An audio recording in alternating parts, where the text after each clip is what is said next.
पालीगढ़ का राजा हरदेव सिंह काफी परेशान था। परेशानी का कारण था पड़ोसी राजा ध्यान सिंह। ध्यान सिंह हालीपुर का राजा था। हालीपुर काफी समृद्ध राज्य था, पर ध्यान सिंह बहुत लालची था। उसकी इच्छा थी कि आसपास के छोटे राज्य भी उसे मिल जाएं, इसलिए वो मौका मिलते ही उन पर आक्रमण कर देता। धन दौलत लूटने के साथ साथ वो उनके इलाकों पर भी कब्जा कर लेता। ध्यान सिंह ने पालीगढ़ पर कई आक्रमण किए। हरदेव सिंह ने हर हमले का वीरता से मुकाबला किया। फिर भी दक्षिणी प्रदेश का कुछ हिस्सा ध्यान सिंह के कब्जे में चला ही गया। हरदेव को यही चिंता सताए जा रही थी कि न जाने ध्यान सिंह फिर कब हमला कर दे। एक दिन हरदेव सिंह अपने मंत्री के साथ नदी किनारे टहल रहा था। उसने देखा एक व्यक्ति सफेद घोड़े को पानी पिला रहा है। राजा ने उसे अपने पास बुलाया। पास आने पर पता चला वो व्यक्ति कोई परदेसी है। उसका घोड़ा भी बहुत सुंदर था। घोड़े के गले में एक डफली टंगी हुई थी। डफली को देख राजा के मन में उत्सुकता जागी। उसने पूछा, यह डफली घोड़े के गले में क्यों बांध रखी है? उस व्यक्ति ने उत्तर दिया, मैं अरब देश से घोड़े लाकर इधर उधर बेचता हूँ। अब तक मैंने अनेक घोड़े बेचे हैं, पर यह घोड़ा सबसे अद्भुत है। इसकी कीमत भी बहुत ज्यादा है, अतः इसे बेचने के लिए मैं राजमहल जा रहा हूँ।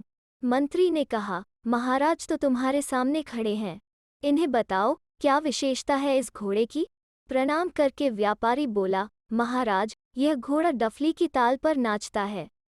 राजा ने कहा, जरा नचा कर दिखाओ। व्यापारी ने घोड़े के गले से डफली खोली और उसे बजाया।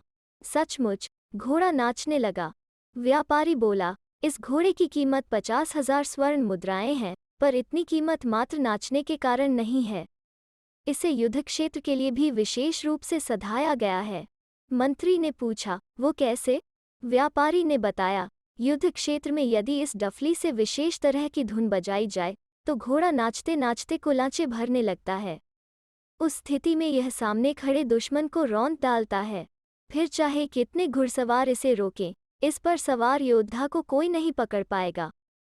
राजा ने पूछा, क्या इस डफली को कोई कैसे भी बजा सकता है? व्यापारी ने समझाया, इसे बजाना सीखने में 6 माह लग जाते हैं।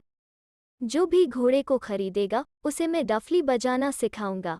खुश होकर हरदेव सिंह बोला, तो ठीक है, यह घोड़ा हम खरीद लेंगे। तुम हमें डफली बजाना सिखाओ। व्यापारी ने 6 माह महल में रहकर राजा को डफली बजानी सिखाई। राजकुमार चारू को भी घोड़ा बहुत पसंद आया था। जब व्यापारी राजा को डफली बजाना सिखाता, चारू भी उनके पास खड़ा रहता। धीरे धीरे उसे भी डफली बजाना आ गया। इस साल अच्छी बारिश होने से खूब फसल हुई थी। ध्यान सिंह का हमला हुए भी 2 साल बीत गए थे। लोगों के पास धन दौलत एकत्र हो गई थी। 2 साल शांत रहकर ध्यान सिंह ने अपनी शक्ति काफी बढ़ा ली थी। एक दिन मौका देखकर उसने पालीगढ़ पर आक्रमण कर दिया। हरदेव सिंह की सेना ने डटकर मुकाबला किया। स्वयं राजा अपने अरबी घोड़े पर सवार होकर युद्ध क्षेत्र में पहुंच गए। डफली की ताल पर तांडव करते घोड़े ने दुश्मन के छक्के छुड़ा दिए। ध्यान सिंह की सेना डरकर भाग गई। ध्यान सिंह हैरान था, इस बार ऐसा कैसे हुआ? गुप्तचरों को भेजा तो पता चला, इस हार का कारण राजा का अरबी घोड़ा है। इस अद्भुत घोड़े को कैसे प्राप्त किया जाए? ध्यान सिंह योजना बनाने लगा, पर इस बार के अनुभव ने उसे भयभीत कर दिया था। अब वो लड़ाई के बारे में सोच भी नहीं सकता था। अब हरदेव सिंह पूरी तरह निश्चिंत हो गया। उसे विश्वास था, आगे कोई उस पर आक्रमण नहीं करेगा। उसने सोचा कि डफली की आवश्यकता तो सिर्फ युद्ध क्षेत्र में ही पड़ती है, बाकी समय तो इसे उतार कर रख देना चाहिए। उसने घोड़े के गले से डफली खोलकर अपने कक्ष में रख दी। एक दिन हरदेव सिंह शिकार के लिए जंगल में गया। एक मृग को देख उसने अपना घोड़ा मृग के पीछे दौड़ाया।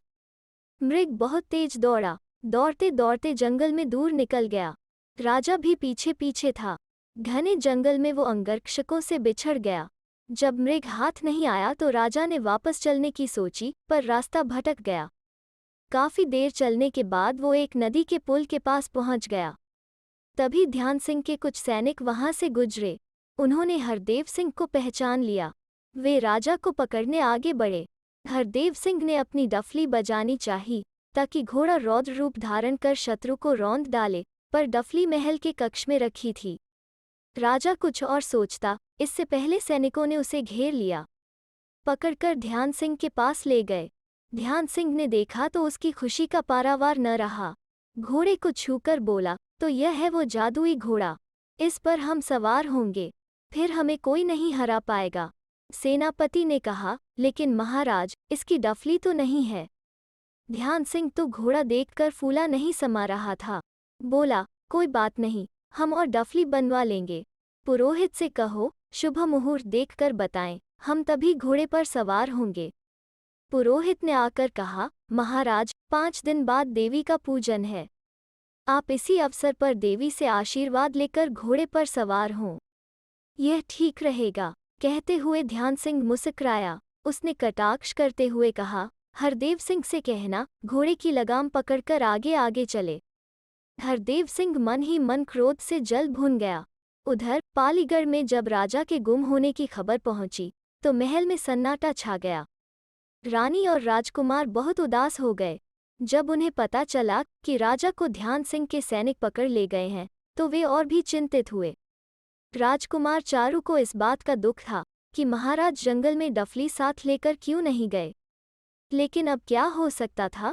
तभी उनके एक गुप्तचर ने सूचना दी कि 5 दिन बाद देवी के मंदिर में ढोल और नगाड़ों के बीच ध्यान सिंह घोड़े की लगाम पकड़कर पैदल चलेंगे। गुप्तचर की बात सुन चारू गंभीर हो गया। राजा के अतिरिक्त डफली बजाना केवल उसे ही आता था। कुछ देर सोचता रहा, फिर धीरे से मंत्री के कान में कुछ कहा। चारू की बात सुन मंत्री मुस्कुराया। पूजा का दिन आया। हालीपुर में काफी चहल पहल थी। सभी को पता था कि आज ध्यान सिंह जादुई घोड़े पर सवार होगा। मंदिर में काफी भीड़ एकत्र हो गई थी। हरदेव सिंह को घोड़े के साथ मंदिर के द्वार पर खड़ा किया गया था। इस अवसर पर बजने वाले ढोल नगाड़े भी वहीं रखे थे।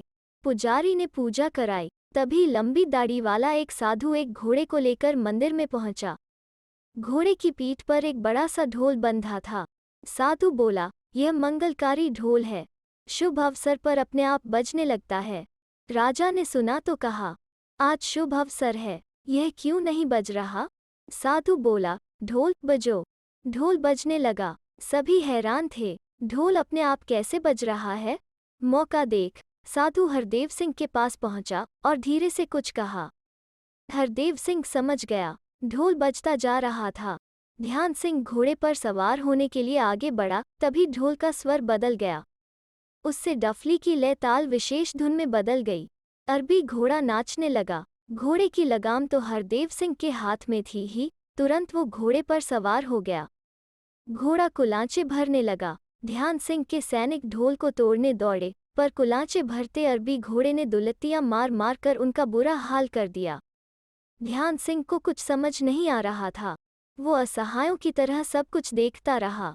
इससे पहले कि उसकी सेना कुछ करे, अरबी घोड़े पर सवार हरदेव सिंह और साधु ढोल वाले घोड़े सहित दूर निकल गए। शाम होने से पहले वे पालीगढ़ पहुंच गए। राजमहल पहुंचते ही हरदेव सिंह ने मुस्कुराकर कहा, शुभ अवसर है, मंगलकारी ढोल बजो। तभी ढोल से आवाज आई, पहले मुझे बाहर निकालो।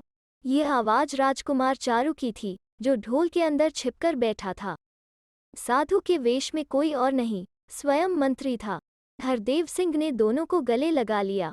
अरबी घोड़ा हिनहिनाया, मानो कह रहा हो, अब दुश्मन हमारे राज्य की ओर आंख उठाकर भी नहीं देख पाएगा।